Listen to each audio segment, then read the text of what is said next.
Hello all. Today is June the 9th, 2020. Strange times, definitely. Then again, aren't times strange when you compare them to others and so on and so forth.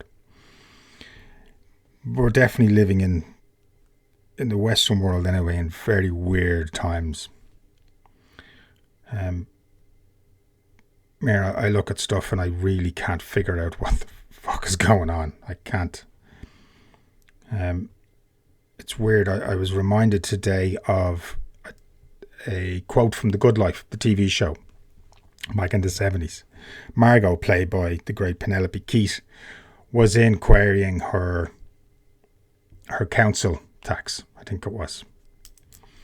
And she's questioning him, said, no, well, you're not, unless you do this, you're not getting this. And the guy behind the counter says, well, just who do you think you are? She goes, I am the silent majority. I love that line. I really do. But I don't think the silent majority in society are speaking up. However, I think those that we see shouting and roaring in opposition to everything nearly sometimes, that's how it feels. It's very easy to be in the opposition and point out what's wrong. But they think they're the silent majority. They think they're speaking for us. I don't think they are. You know, we do have the coronavirus. The lockdown is loosening. It's coming to an end. And yet there's thousands of people out marching. But I can't figure out what they want. You know? I don't.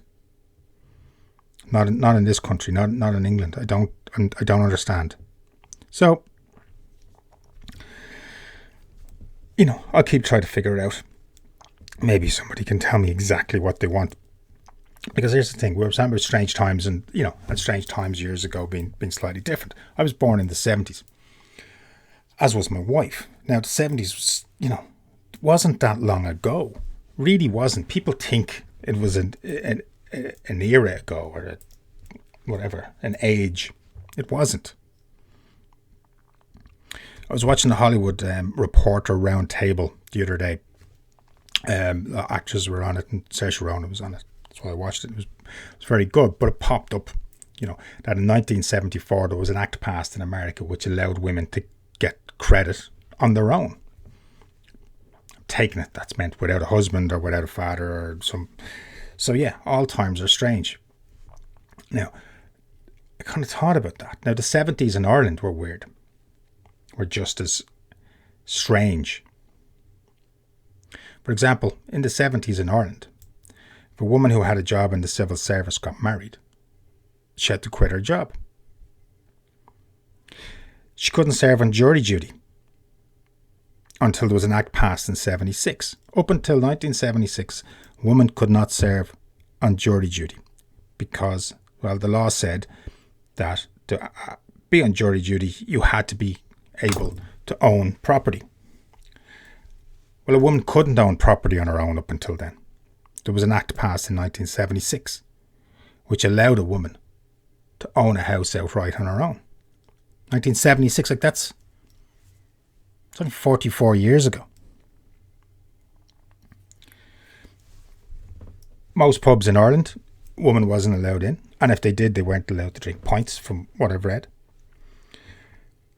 So, strange times. Yet, it's only 40 years ago. Another thing which happened, I think, in 74 as well, I'm not sure. Up until we've a great thing in this country where parents of children get children's allowance indiscriminately. Doesn't matter if you've no money or if you're a multi-millionaire, the children's allowance is there. Now, there's some that go on, that's not right. Well, here's the thing. If you're a multi-millionaire and you're giving out about it, you don't actually have to take it. But it's there for everybody. Up until 1974, remember, this is, woman had a job, civil service, had to leave. But still, up until 1974, the mother couldn't take the money. The man got it. Also, now, and I do remember 2 stories in the 90s, but I know, again, back around this time, married woman could not refuse to have sex with her husband. Consent or no consent. So, strange times, but yet only 40 years ago. A lot of things have changed. And we're going to continue to change. We have to continue to find solutions to problems. But this is what I don't get. I don't understand what some people are asking for. They keep pointing out the problems, but I can't see a solution. The solution to those things are very simple. You just put a law in place. It's not hard to say, put in a law that says women can be on jury duty. It's not hard to change these things. But some of these other things are hard to change. So, let's I said, strange times. And to be honest, I've as I've said before, I've taken Twitter off my phone. And I go on every now and again.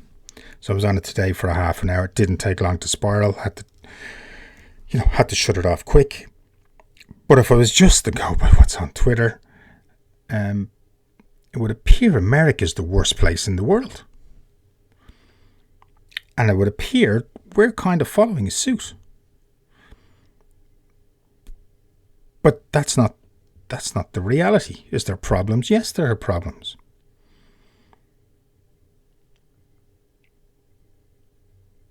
But like I said, I think the silent majority, we have to say, hold on a second. You're wrong. Yes, we have problems, but we need solutions and we need to work on these things. And yes, there are definite problems in America. How do we solve them? Well, it's going to be interesting anyway. Interesting times, maybe. Again, what isn't? When isn't? So, Al isn't with us today. He's back in London, prepping for his new job, so he couldn't make it this weekend. Or today's Tuesday. So lockdown is easing here. And again, like I said, you wouldn't think there was an epidemic out there. But like I said, lockdown's over. Hopefully we'll be able to get the economy back up and running. Shops opened yesterday. All I heard about yesterday is Penny's opening. For those who don't know, Penny's is a clothes shop. An Irish institution, some would say. Now, I know we've got the economy going again, and we need people back out working and having all that comes with that.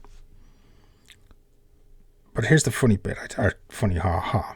Most of us have probably used this time to declutter. I know we have. The last couple of days alone, 2 boxes of books, 2 bags of toys, 2 bags of my own clothes, to go with the 4 bags I threw out just before this all started. My wife got rid of 3 bags of clothes and 1 bag of shoes. And I also have enough at the side of the house, again, to nearly time to order a skip bag. Clothes went to the clothes bin, toys were taken by my stepmom, and I know I've gone to a good home. So everyone has been decluttering their house, which has proven to help decluttering of the mind and so on and so forth. I know it definitely has here, and I know definitely helps with mental stresses and stuff. But all anybody wants to know, when is Penny's opening? More cheap clothes they don't need to fill up that space they've decluttered, and it'll end up in the bin anyway. IKEA, I think the first group of people start queuing in IKEA Monday morning at 5:30.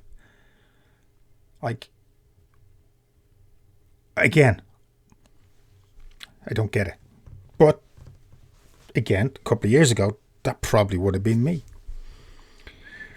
My wife also told me yesterday because we were talking about it and having a bit of a laugh, and even she said that's fucking ridiculous.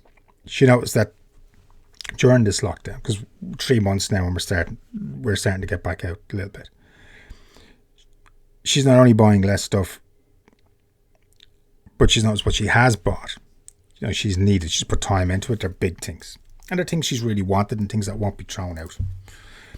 So, i.e., what I mean is no impulse buying. So there's no crap that is going to end up in a bin in a few months just to be replaced by basically the same shit in another couple of months. It's just adding to the rubbish heap. You know, and there's the environmental aspect, and we need to stop. Basically, I think we just need to stop buying crap. I think that's the first step from an environmental point of view to saving the earth, let's say, is if we can just stop buying crap. Take a breath. But there's the economy, and we need to get out there and we need to share the money as such by spending. So we need to, get out and spend. But I think what we've done is we've kind of lowered the bar for our expectations nearly of people's skills and services and products. And you do that if you keep paying less and less, the product's gonna get. Now there are exceptions, but that's just my general, that's just how I feel. And it's kind of like, when there's full employment. Because you need to be pushed. Employees need to be pushed. And I think when we got full employment, which we kind of had here up until lockdown in a lot of industries, it gives the employee the wrong type of power. Now, an employee and an employer, there should be an agreement and there should be a bit of power on each so one doesn't abuse the other.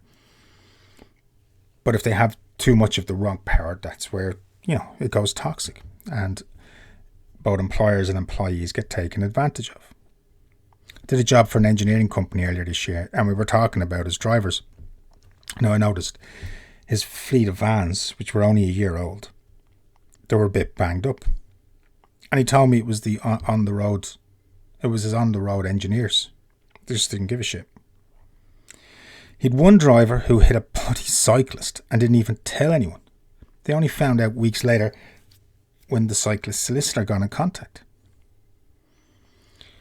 So I was consulting and I was giving him advice when we were going through it, and he says that the problem is he can't get rid of him because there's no one to replace them. He needs them to do the work. He says some of them aren't even that great, and especially for the money that they're being paid. But he says just the workforce isn't there because everybody's in a job. And that's what I mean. Like, if there's no push, if there's no fear, because as human beings, most of us, not all of us, but most of us, will take the easy route. We'll be lazy if we can get away with it.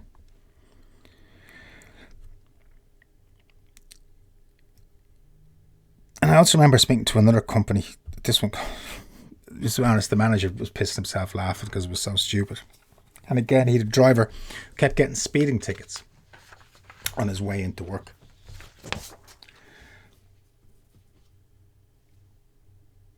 And he says, look, what's the story? Come here, you're getting the speeding tickets and you expect us to pay them. He says, yeah, and you will. He says, you will pay for them. He says, you have a choice. You either pay the tickets or I'm going to be late for work.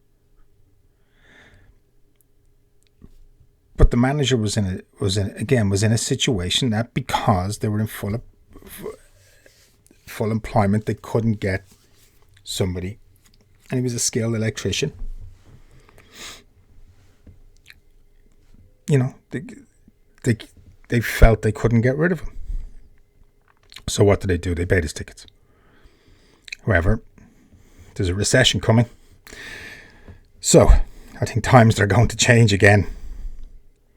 And maybe the expectation of people for what they get, for what they give, which can be ridiculous, can be hopefully re-looked at. And we can all work together. And maybe not, though. It's not it's human nature not to, but we'll see what happens. And by the way, you can also make the argument that, against those in upper management who get paid way too much. for what those and the factory floors, they might call it, make. And I agree with that too. But, depends. Devil's in the detail. Heard another stat this week, or last week. Don't know if it's true, but it was interesting. It's one of those stats, of coincidental stats. So I'm sure they're rounded to line up. So they were saying 40 years ago in America, 18% of income was spent on food, while 8% was spent on healthcare. And now it's the other way around. We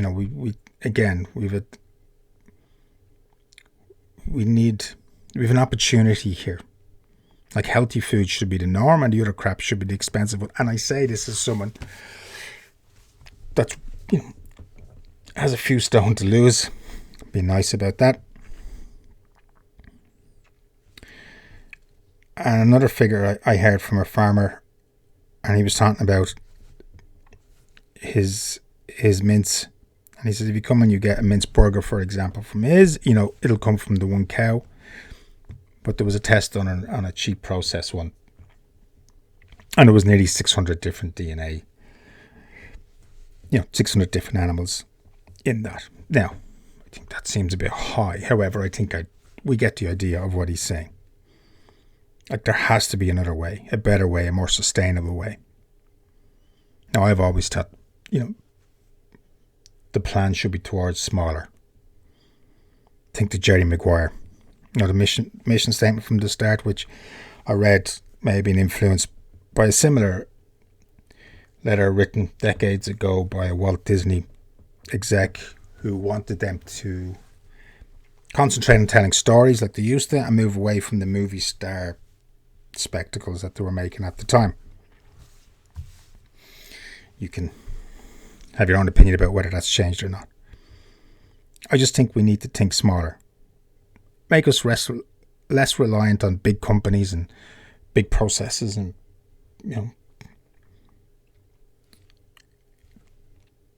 we need for communities to be more sustainable. So I did hear something about Amazon the other day. Now, don't worry, Amazon, I won't be cancelling my Audible account anytime soon. But these are the discussions that need to be had, and not just they're too big, you need to get rid of them. Okay, if that's the case, okay, well, what do we do next? You're going to shut down the big food processing procedures. Okay, that's fair enough. Then what do? We do that on a Sunday. Okay, let's do that on a Sunday. Well, where does the food come on a Monday?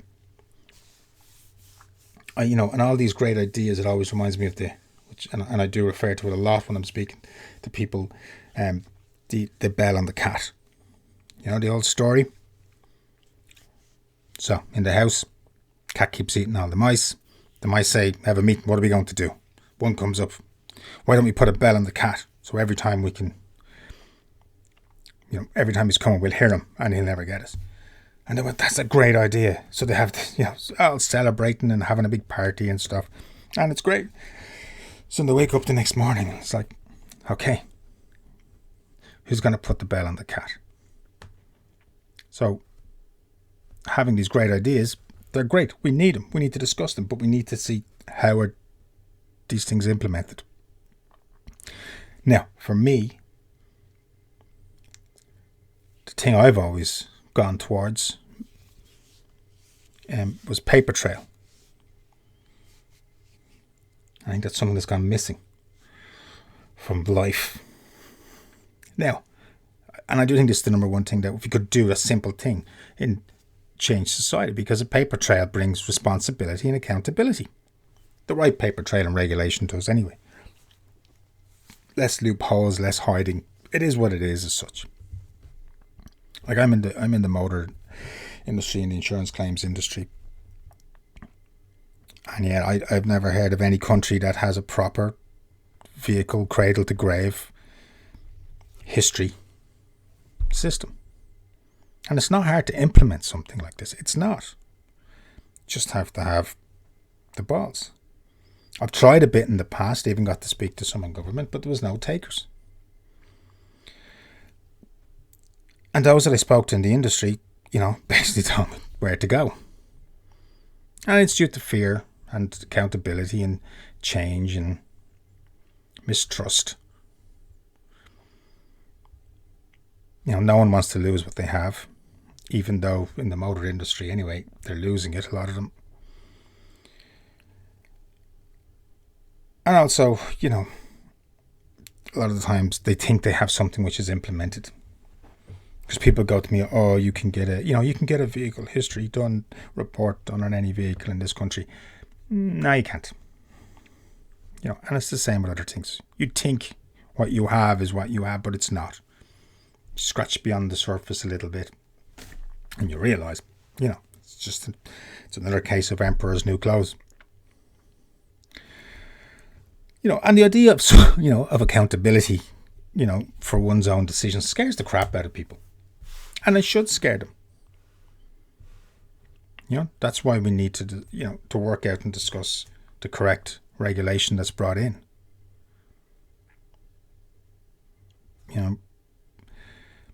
But also there's a lot of people who know that they're in positions they shouldn't be in. They're not capable, they're not good enough to be making these decisions. And then there's those who are making decisions they know are wrong. We see this all the time. But like I said, if it was me,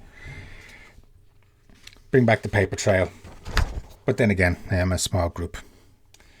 Definitely not the silent majority there. But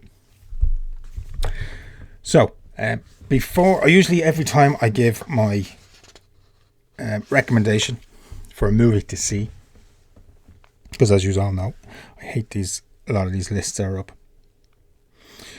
But this isn't one that I would recommend that I'm going to talk about first. But what it is about is the difference about how people see movies.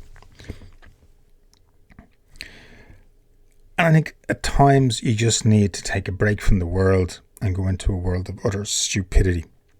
My recommendation for that movie, one way or the other, is a movie called Simply Irresistible, made in 1999, Sarah Michelle Gellar and Sean Patrick Flannery. Basically, here's the line. A magical crab works wonders for a terrible chef's culinary skills, leading her towards the man of her dreams. Trust me, it's as bad as it sounds. Now, my wife does not like this type of movie. But she walked in the other day and I just turned it on, and so she caught a few minutes of it. So she says, "Come here, watch it the weekend." So we did. And I had seen it before, by the way, so that's how I know it's not her type of movie. But she was stressed over a friend of hers, so I thought maybe it was a good idea just to give her a break, like I said, from the universe into something. It is what it is. Now, to give you an idea of where this movie might lie, here are a few things. On IMDb, the movie got a 5.3. Basically right in the middle. This is not a 5 out of 10 movie. Can't really say that about any movie because it's all about individual choice and right. So, between my wife and I, one of us gave it an 8 and the other a 2. The person who gave it a 2 was being nice. So that's basic technically, average of 5. So I went on and I read some of the reviews on IMDb, and they were sort of like mine and what myself and my wife said. Either got marks of 9 or 10 or 1 and 2. Everything from how did this mess even get made, and that it lowered my brain cell count, to a deliciously magical romantic comedy. My favourite one, and I 100% agree, was from somebody who gave out a 10 out of 10. And this is what he said. Honestly, I think this is an awful movie, but I can't help but love it. Couldn't agree more. It's so awful, but yet, like I said, I love it. It's cheesy, yes. Unrealistic, yes, so fucking yes. When I finished, my wife says to me, "I can't believe you made me watch this movie. It's the worst movie I've ever seen." And I said, "Really?" She was smiling and laughing. Yes. You gonna watch it again though? She wouldn't even look me in the eye when she was like, yes, yeah, I will. So, give it a try, is all I'd say. It's stupid, it's light, it's fun. And if you're waiting for it to get less stupid as it goes on, it doesn't. The ending is, it is what it is. Like I said, it's an awful movie, but I can't help but love it. And it is trying to be charming, so which I think it is. So watch it. You never know. Now, my movies to watch, because there's two of them, and they're related and connected. They're two documentaries. One is on Netflix. I think one is on Disney. I think. And I'd recommend you watch them in this order as well. So the first one is a documentary called The Dawn Wall, made there in 2017. It's about Tommy Caldwell, who attempts to scale what was deemed the impossible 3,000-foot dawn wall of El Capitan in California. His climbing partner, Kevin Jorgensen, I think that's how you pronounce it. I'd never done anything like this before. He was a top class free climber. But this was like way out of his comfort zone. Like he says, like he'd never done anything close to this. Like there are many different paths up El Capitan, but this one was the hardest and had never been done before. Tommy Caldwell, he'd climbed loads of the other paths. So knew El Capitan well. Kevin never climbed any of them. So. And it's just it's a great story. I can't recommend this more. In it, Tommy, had a few things in life, shit to get over. He was kidnapped at 22 by rebels in Kazakhstan or somewhere over there. He had to push one off a cliff just to escape. Then he lost his index finger. And they said, so you lose your index finger, basically shouldn't be able to climb shit. Guess what? And then he got divorced. So it kind of goes through all that. And then at the time he just had to do it. Spent years going over the route. Himself and Kevin practicing it, but kept failing but just kept that dream alive. So then they go do it. 19 days I think they spent on the wall. Again, climbing what many call the hardest route ever climbed. And it's a great story. It's so... I get emotional with these things, and you do. And again, the story isn't, them climbing it isn't straightforward. It kind of blew me away. The perseverance, denial at times, the stubbornness of a near obsessive level, and then obviously talent and just drive. Like 19 days, like they sleep in a tent, that's no bigger than your normal family car, attached to the side of the cliff. Like one of the nights there was a storm and the tents are all shaking. Fair dues, no problem. But when I was watching it a good few weeks ago, it was during lockdown. Everyone's complaining of lockdown and, I can't get out and I'm stuck here in this, I'm stuck in this house. These two guys are stuck with just the two of them in these two tents for 19 days. So yeah, I'm at home, my wife and kids. Yeah, not a problem. But it was amazing. I watched this. You cannot help but be inspired. I felt good. And then I looked at myself in the mirror and I thought, what have you done? You've done nothing. You're in your mid-40s. Nothing. Except get vertigo watching this documentary. I have a big television, so, there were a few moments. Can't recommend this more. And this leads on to the second one. And this one, I think you should watch second, because I know nothing about climbing, nothing.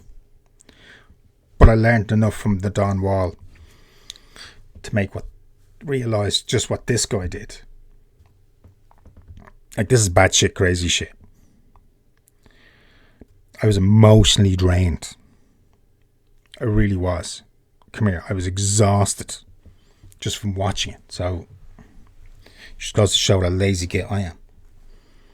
This one's Free Solo, made in 2018. Actually, a friend of Tommy Caldwell's, a guy called Alex Honnold, as he attempts to become the first free solo climber of El Capitan. Now, free solo is no rope, no nothing, no safety net.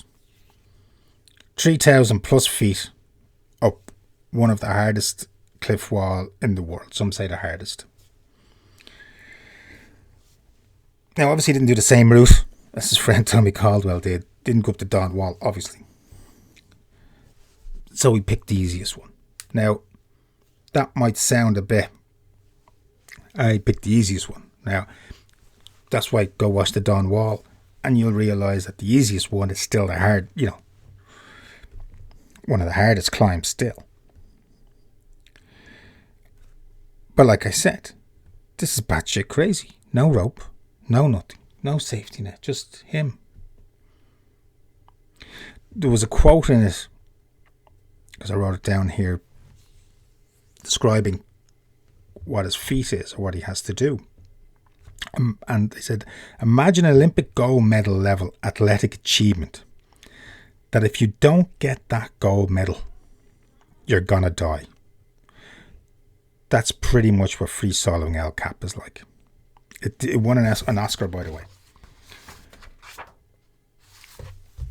But it's amazing. I mean, you see this guy, he's just going up 100 foot, 200 foot of a cliffside, like I mess on a rock at the beach. It's nearly like he's jogging at times. It's amazing. Yeah, this guy he's just obsessive, you could say, but he's driven. But as he says in the film, I think this is the thing he loves doing more than anything else. I think his mother says this is the thing that makes him the most alive. So watch this one second, because the first one will give you an idea of just what an achievement this was. Seriously, I became so invested and emotional during this. I'm not going to, there's tears in my eyes at the end. And there was a bit when I stood up a few times, actually, shouting at the television, or just head in my hands. But there was one which I was shouting, what the fuck? So the morning, I can't remember whether it was the morning or one of the mornings, his girlfriend told him that she had a dream the night before where he fell and died. And I'm going, what are you doing? But in hindsight, looking back, it's kind of actually funny, and I kind of understand a little bit, I think if you're in her shoes at the time, I understand, why she did it. But like I said, watch this film. It'll blow you. It should blow you away. It's amazing. But here's the thing, these two movies, why they need to be watched. Because something has been forgotten, I think. And apart from them being amazing, is this common thing that we see in people who do great shit. They don't have easy lives. They had to overcome something. No one did it for them. They did it for themselves. Like Tommy losing his finger should have been game over. Alex's mum, I think, used to tell him basically whatever he did was not good enough, so he would drive him on so he could do better. Well, this drove him on, and he says this in the film. And this was the line that really stuck in my head. He says it to his girlfriend. And it's stuck in me since I've seen it. And he says, happy people don't do great things. I think there's a lot in that. Happy people don't do great things. And it's true.